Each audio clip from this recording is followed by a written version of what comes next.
Welcome back to special stage live coverage of the Alan Healy Memorial Rally organised by Border Motor Club. The second visit in the MGJ Engineering Circuit Rally Championship to the Lincolnshire Wolds and to a very sunny Cadwell Park. It is glorious here this morning.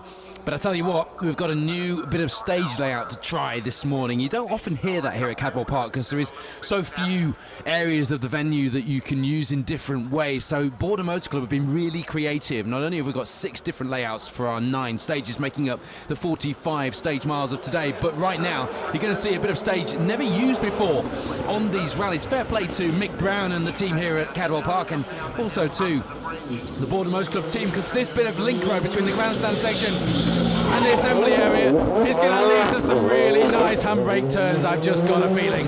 The Marshal doing a handbrake turn as well after John Griffiths and Emma Morrison, who come here into stage 3 with a 9-second lead. What a great section of stage, and of course it is really slippery. It's green, literally green, as you can see on the screen under the trees here. This section of road does not get used. It's a section of road that if you've been a bit naughty on a track day, you'll get sort of siphoned off and you have to come in for your telling off in the assembly area.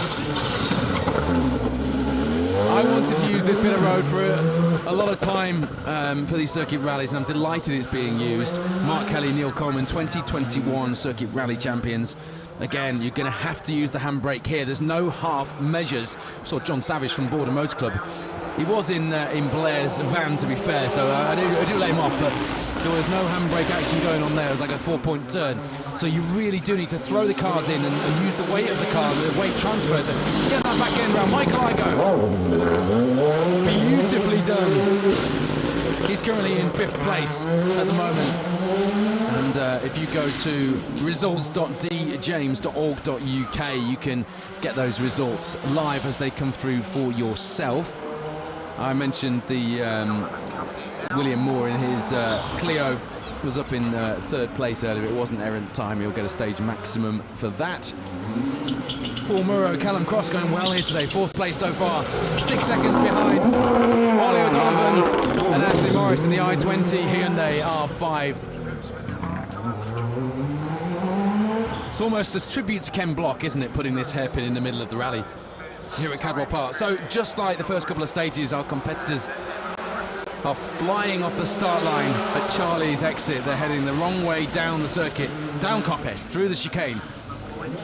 They then head into the pit lane, straight back out to Barton Corner, around the wrong way, around the a man who is a rallycross star with his other hat on over here from Ireland, with Ashley Morris alongside and showing us why he was looking forward to doing that. We're going to have some interesting looking tyre marks when Cadwell returns to track day duty tomorrow. Our first few cars on the entry really enjoying the opportunity to throw the cars around and just do a little bit of a 4-wheel drift on the handbrake in front of the spectators. After this next car, we'll just pan the camera around so you can see everyone watching in the assembly area. It's a bit of an amphitheatre in here. The camera just pans around, has a look at the spectators lining the assembly area right around to the clubhouse. It's a really good atmosphere in here. It's almost like on a WRC event. Remember the famous Panizzi scene? Was that in Corsica, or was it Monte Carlo, where they had the barrel and he went round and round and round in a donut underneath the bridge in front of the spectators? It feels a little bit like that. Shades of Monte Carlo or Corsica or wherever it was. Tom Hutchins will be telling me off from behind his screen that I couldn't remember exactly what event that was, but famous bit of World Rally Championship action, and here we are with a great bit of Cadwell Park Rally action. Clarion Hankin, James Swallow, 8th overall on the leaderboard. And we've got our first incident coming into here. Michael Igo and Will Atkins have come in and clattered the gate on the way into the assembly area here, taking the left rear suspension off that Fiesta. It's not going to stop Roger Duckworth, though, is it? I say he's taken the suspension off that Fiesta. It looked like he might have done. You can just see the damage on that car, the mirror hanging down, and the rear arch, the defined rear arch, which is distinctive on these Rally 2 current World Rally Championship Fiestas. Whether or not he's done damage, you can see the wheel has taken a battering as Paul Murrow comes through and just sees his rival for that leaderboard position. Yeah, you can see the suspension is broken. The rear wheel is not going to allow that Fiesta to go anywhere in a hurry. The suspension has collapsed, having hit the fence. The hub on that Fiesta damaged. It's the Martin Hodgson, Tony Robinson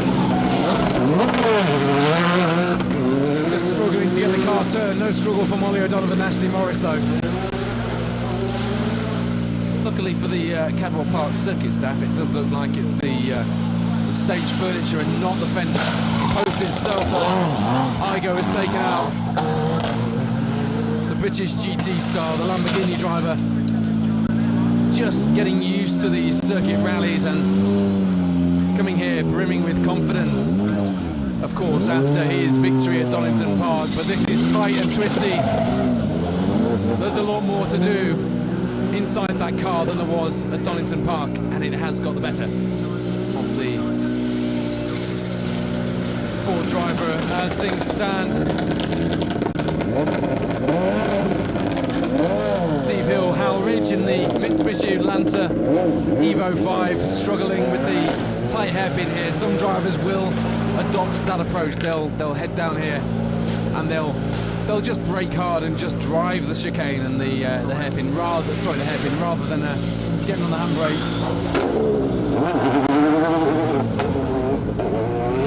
There we go. Daniel Bird will be pleased with himself. That's only his third rally, by the way, today in the Fiesta R5. With Tony Hart alongside, he has struggled a little bit, especially in the tighter sections in that Fiesta today. But Dan Elmore was telling us on the last live stream, it was his third event today. Colin Elmore stages his first event last year. As you see, a very hard charging Roger Duckworth. Seems very strange seeing Roger in a Fiesta, doesn't it? We're used to seeing him in a P2000 World Rally Championship Spencer World Rally car. Jack Ives in that DS3 R5 Evo is going well. We've got our first 3 times through.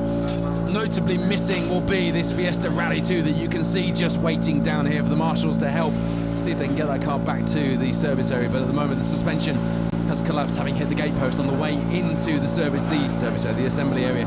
John Griffiths, Emma Morrison still leading the way then. 6 seconds though now the gap to Mark Kelly and Neil Coleman, who were on a charge through that stage. Paul Moreau, Callum Cross jumping into third place, 16 seconds behind Mark Kelly and Neil Coleman. Still waiting for more time through though. Martin Hodgson making up for that first stage where he had to do a 3-point turn. That would have really irked him in that car, which was the fastest 2-wheel drive car through, in 8th place on the leaderboard. Coming into this third stage of the day, Alistair Stables in a very sideways Chevette coming through first as well. Neat and tidy from him.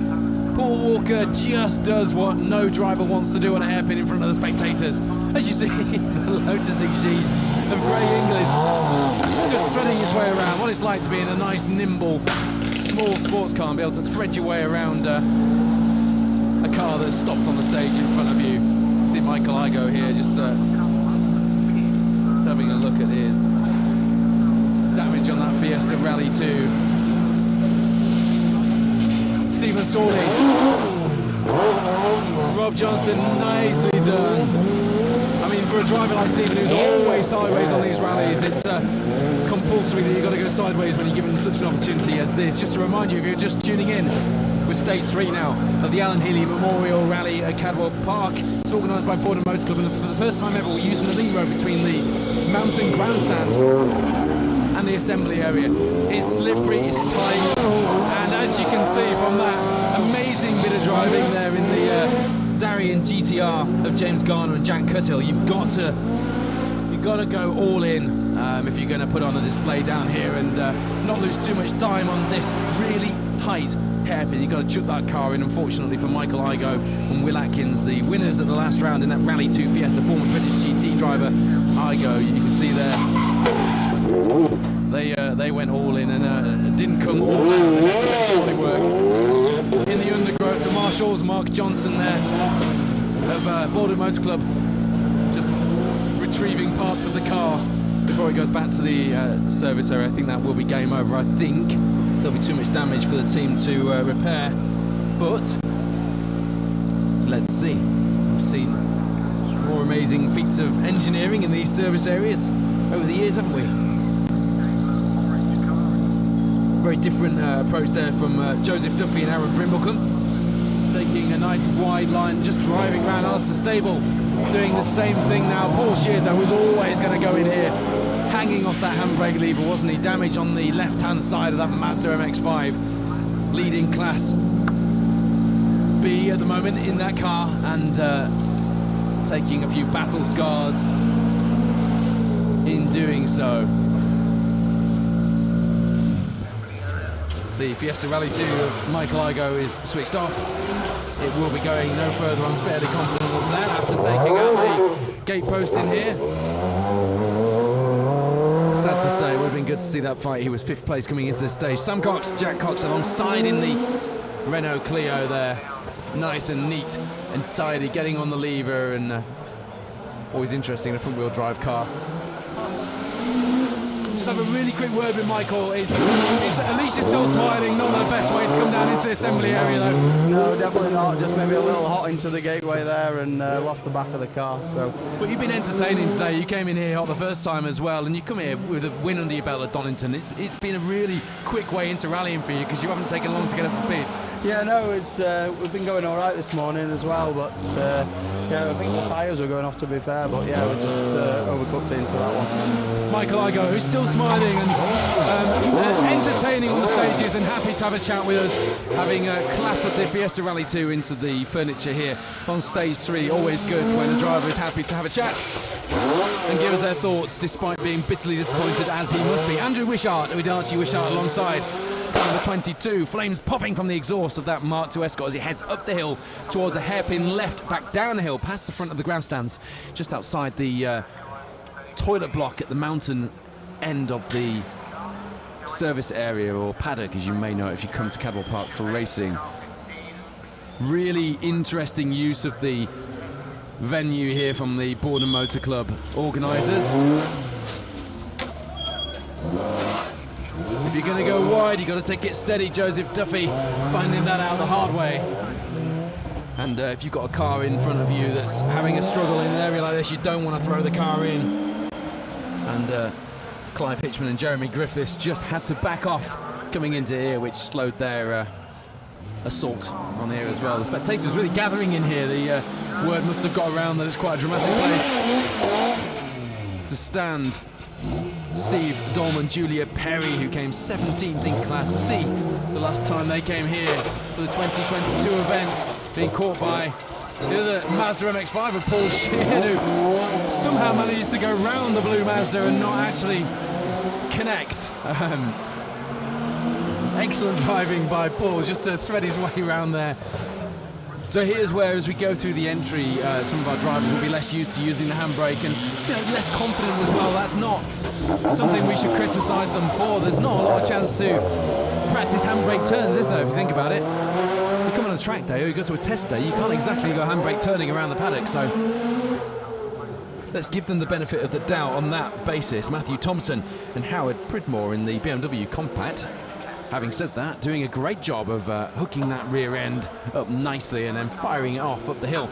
Here comes Nick Hurd with Ollie Matheson alongside. They could do with some of that mud that they encountered on stage 1. No, they couldn't. They're quite happy without the mud. Nice, neat, tidy handbrake turn from Nick. He'll be chuffed with himself about that. Ollie will be nodding with a big smile on his face inside that Ginetta G40, back on terms after that maximum time they took on stage 1, having come up the top of the mountain, dragged a load of mud onto the stage and got caught on the grass up there. Great job from the marshals here in the assembly area to keep the action underway and get the car cleared and the debris cleared and get the stage furniture returned to duty so that we don't have to have any delays here. And big shout out as we're doing that to the Orange Army. Lots of marshals out here and stage setup crews with 6 different runnings, formats, layouts of the stage, whatever you want to call it, throughout the 9 stages today and that 45 stage miles. That's quite a lot of work for them to do, so fair play to all of you out here from Borden Motor Club today. Kev Franks, Andy Rose in that really smart Escort Cosworth, with William Moore and Stuart Moore in the wide arch Citroen C2. Great looking car that as well.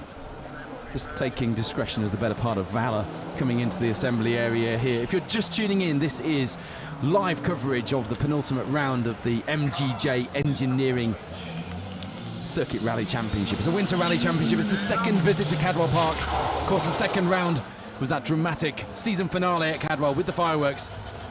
I tell you what, Clive Hitchman and Jeremy Griffiths, they're not going to get a good go at this hairpin, are they? Every time they come up here, there's somebody stopped in front of them. They've not had a chance to have a good old go on that handbrake lever just yet. So our competitors are going the wrong way around the circuit. Starting on the club circuit at Charlie's exit, down Coppice the wrong way into a chicane in front of the Med Centre. It's already caught a couple of our crews out, including Bridge Carey. They're in good company though. Double British Rally champion Johnny Milner got it all wrong in the ex-Collar Science Celica GT4 in 2017. And Greg Williams had a big do here a few years ago as well in the Subaru Impreza, ending up smashing into the arm car side the control tower. I thought that was Ken Block. It can't be Ken Block, of course, but certainly a good tribute. Peter Outram, Mick Monday alongside in the Mark II Escort in the assembly area. We very sadly lost our rally hero Ken Block earlier this year in a snowmobile accident. But having a hairpin here at Cadwell Park means that everybody can exercise their inner Ken Block and show a bit of that inspiration he showed with these Gymkhana videos. Come on, I wanted a clutch down, handbrake lever up, four-wheel drift from that Mitsubishi Galant. Nick Hurd and Ollie Matteson managing to somehow thread the Ginetta G40 round without much of a waggle from the rear end there. Maybe they should have done that the first time as well. It looked quick, didn't it? Results.djames.org.uk is where you get your live results. We'll have a look at the leaderboard with the times that are coming in. But John Griffiths and Emma Morrison lead the way, albeit with a slightly decreased lead from the last stage. The big news from this stage, if the camera pans left, is you'll see the Rally 2 Fiesta of Michael Igoe and Will Atkins, which came down into this tight area of the stage and just got loose under braking and took out the rear suspension on that Rally 2 Fiesta. Michael's had a word with us, both through okay, and he's still smiling. He won Donington Park last time, came here brimming with confidence and will be gutted to be dropping off the leaderboard so soon into the day here at Cadwell Park. There we go, we'll get some screaming going on from that. Oh, it's more of a throaty rumble, isn't it, than a scream from the glorious TR7 V8 of Anthony Windle and John Henley. 8th in Class D from last year's Alan Healy Memorial Rally, bringing the muscle car soundtrack of that British/American Rover V8 inside that big old bonnet on the TR7 to Cadwell Park. Of course, a kit car there of Daniel Poole, who's going really well at the moment. Really, I'm sorry, I've been talking about Class A, B, C, D. Class 3 will be Class B is where that Corsa will be leading again after this stage, I should imagine, given the advantage coming into this stage. If you're looking at the results, it's Class 1 for 1400s, 2 for 1600s, 3 for 2, 8 for 2, 5, and so on. Results.djames.org.uk.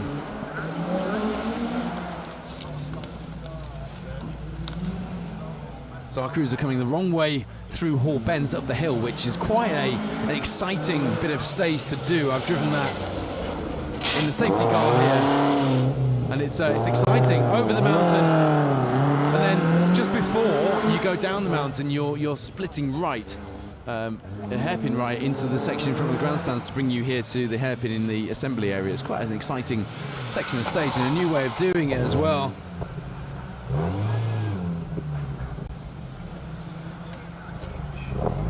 Interesting registration plate on that Mini, but I will restrain myself. George Clark, Stephen Moses, who had a bit of a troubled morning so far in that Mini. Maybe third time lucky for the Group N Mitsubishi Lancer. Sorry, I called it a Galant earlier, didn't I? It's a Lancer. It's got the colour scheme that I remember well from the Galant VR4, the works cars back in the day. Mark Coohan, Jamie Coohan alongside, neatly done, and that was really, really well done as well. With Jonathan Haynes and James Rudd in that Focus, who, to be fair, have been sliding that Martini liveried car around all morning, so they couldn't not come and have a go at that hairpin, could they? But nice and neat, really tight to the inside of the hairpin and straight up the hill, no messing. Keith Anglesey should go well here. He likes his handbrake. Come on, Keith, chuck it in, handbrake lever on. No, we're not doing it, are we? Anthony Windle's going to come in here hot, and he's not bothered. There's a car there. That That TR7 VA, that big old heavy lump of British Leyland's going to take a bit of time to swing itself around anyway. Nice and neat and tidy, and nicely judged as well. Leader of Class 1 coming into this, the Micra. And that's the problem if you're a little bit impatient on the stage, as Daniel Paul was there.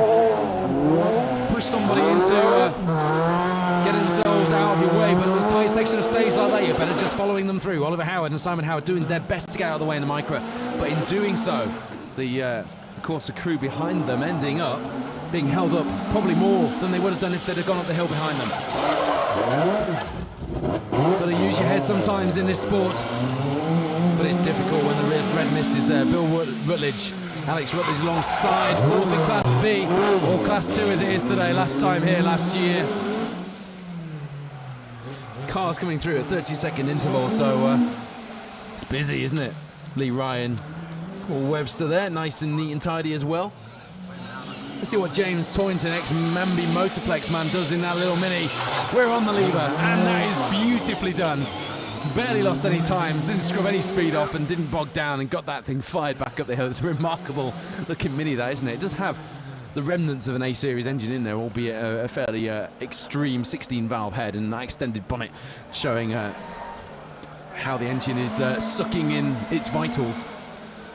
Great bit of kit, and well engineered as well. It's for a car that must be on the limits of what it could and should do, is remarkably reliable.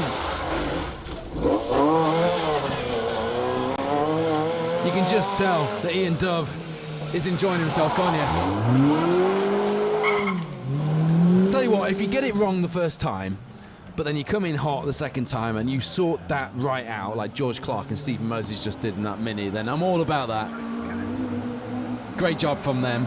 As I say, it's difficult. Where do you practice a handbrake turn? You get told off if you do it at McDonald's car parks these days, wouldn't you?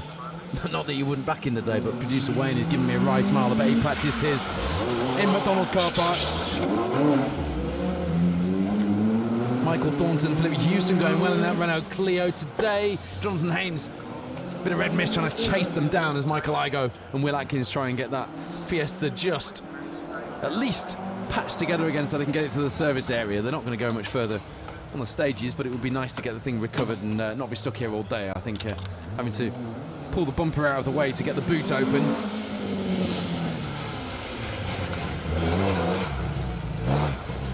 David Large and David Ottaway in their escort, and Keith Anglesey, Christine Pearson, a bit neater than last time, but still not wanting to use that handbrake, are they? And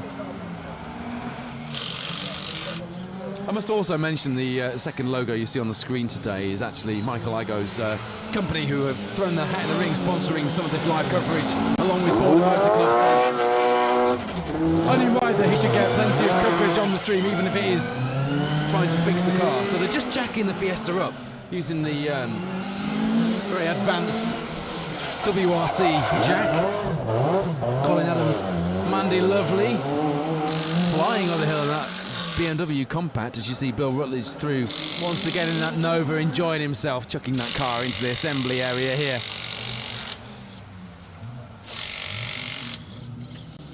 Michael's decided he's going to have a go at getting that car at least repaired to the state that it can drive up to the service area.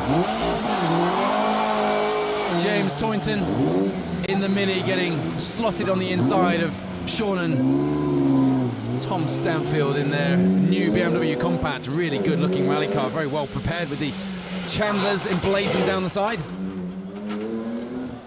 And Charlotte Wainwright will be holding her breath inside that Mazda. Get it started, get it reversed, and get it sent up that hill, preferably with the wing mirrors attached. Peter Taylor will be going for attempt number 2 at the hairpin here in the assembly area. I told you this would be an interesting bit of stage. It's delivered, hasn't it? Nice to see the organisers being creative about how to use these venues, because they are fantastic venues to go rallying at. Of course, there's all the facilities here to enjoy a fairly convenient and compact, shall we say, experience with your family or sponsors or wherever it is. Ian Barnes, Jason Cutter They damaged their wheel last time out on the North Humberside stages. Didn't do this event, the Alan Healy at Cadwell Park last year, and they'll be looking for attempt number 2 as well, coming down here to the hairpin. But yeah, good venues these, and there's plenty of different layouts to go at if you just have a little bit of a think about it.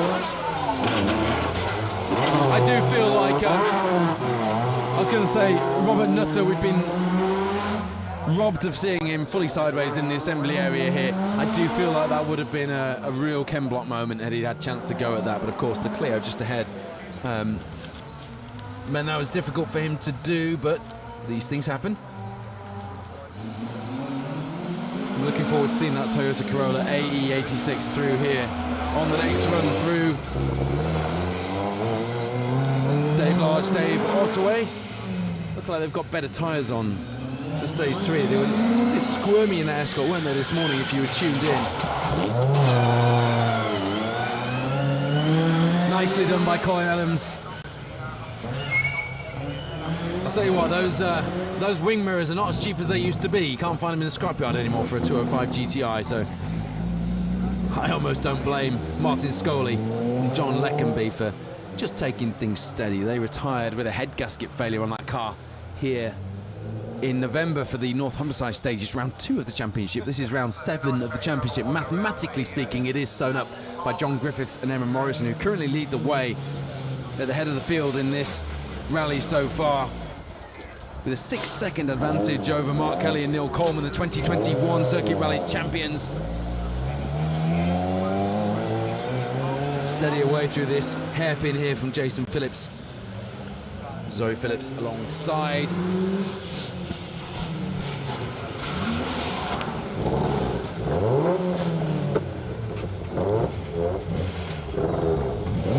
We didn't get to see Peter Taylor and Charlotte Wainwright having our second go, did we?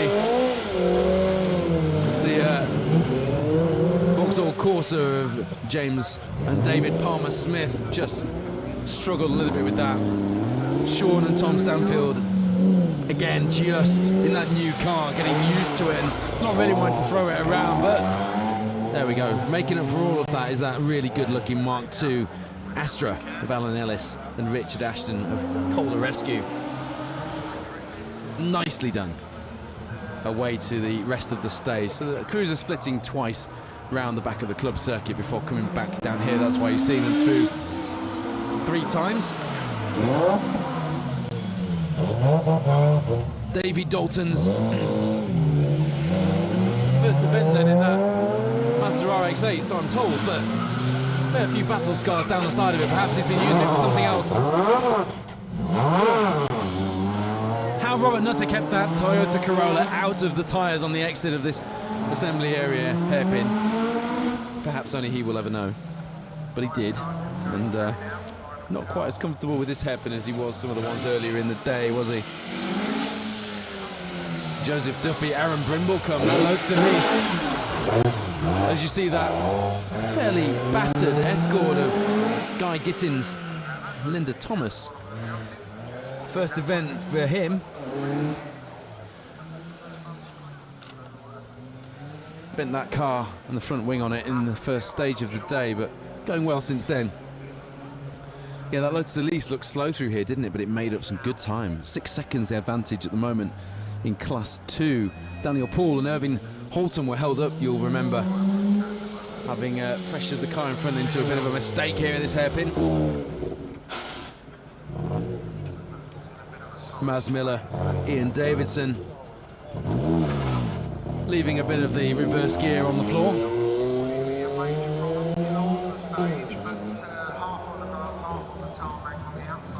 But making it up the hill and off to complete the stage. And it's currently Paul Sheard with Colin Stevens alongside in the car number 99, the white Mazda MX-5 in 3rd in Class 2. Only 1 second behind the Corsa kit car up ahead though. And if I know Paul Sheard, he will not be letting that rest. He'll be trying to overturn that position in the next stage. Martin Scully, John Leckenby. No flamboyance, no party tricks, just getting that car around the hairpin. And you can do it, it just shows if you take a wide line, you can get it around without the handbrake. It's not as fun for us, but I think Michael Igo would rather have got it round without any drama. All told.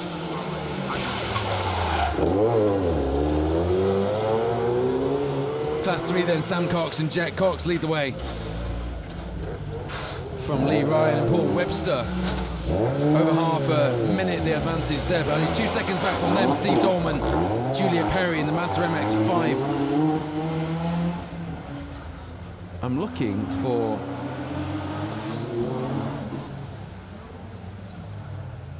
Oh no, I was looking for Martin Hodgson in class 4 because he wasn't showing on times, but he is now. Lost a bit of time in that stage as we saw. James Garner, Jack Cuttle in the Darien GTR, they were going around that T90, weren't they? Again, those fat tyres swung around and getting that power down up the hill.